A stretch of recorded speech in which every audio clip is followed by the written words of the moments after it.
So let's meet Nancy.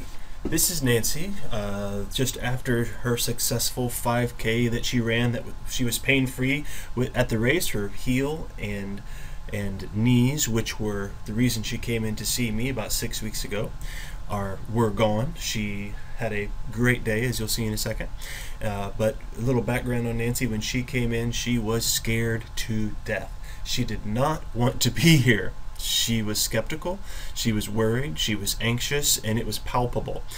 And after speaking to her after I found out what it was, she was scared of chiropractic, about the adjusting and about the snaps and the cracks, and the same thing that a lot of people are worried about and scared about with chiropractic. And I explained to her that the kind of chiropractic that I practice, not only do we, yes, if there's a joint that's not moving through a full range of motion, we help guide that joint back into good full motion, but that's not what it's all about. It's about you retraining your movement patterns, your nutrition patterns, the way you think. It's about a whole 100% responsibility of jumping into a healthy lifestyle that creates a pain-free and efficient moving body. And so that kind of information eased her up a little bit, and she agreed to do a 3-session trial with us. And after that, she was feeling so much better that she agreed to go on and jump into our whole program, where we kind of rewire the nervous system, we rewire the movement programs in your brain, rewire nutrition patterns, rewire the way you think. So she jumped right in, and wow, she did some awesome work.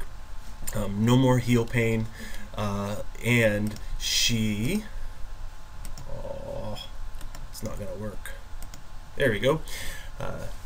She said Saturday was fantastic, and she did it with her grandson, who asked her to do it. She was going to bow out when she was earlier on, but her grandson said, "Grandma, will you do this with me?" So sure enough, there's the inspiration. My last 5K in September 2010 came at 42 minutes. This one was 46, but still, she did it, right?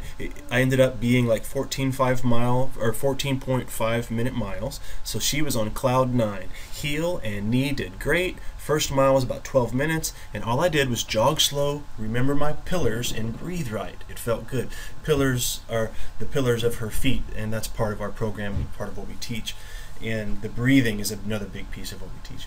So I slowed down after that, and I walked more, heel-to-toe walking and slow jogs. You did it for me. I was amazed.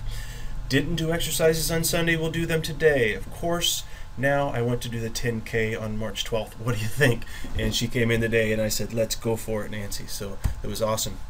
And she said, Dr. Steve, she wanted me to have the real stats, and she said I may have been slow, but there were still 1,000 people behind me. And you can see there's the official information from Nancy, and she was just absolutely thrilled to be able to do that race pain-free.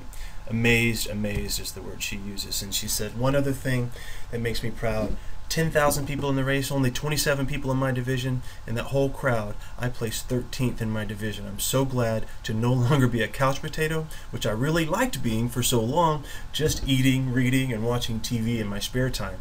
She still does these things, but just not as much and in a different way. Thanks again. She really is an inspiration, and I am going to get on the phone with her, or possibly behind a video camera, and get her story, because we have some good long talks, and she represents people who are in fear, who have transformed that fear into power and passion and hope for life. So I just want to share that quick story with you. We'll see you next time.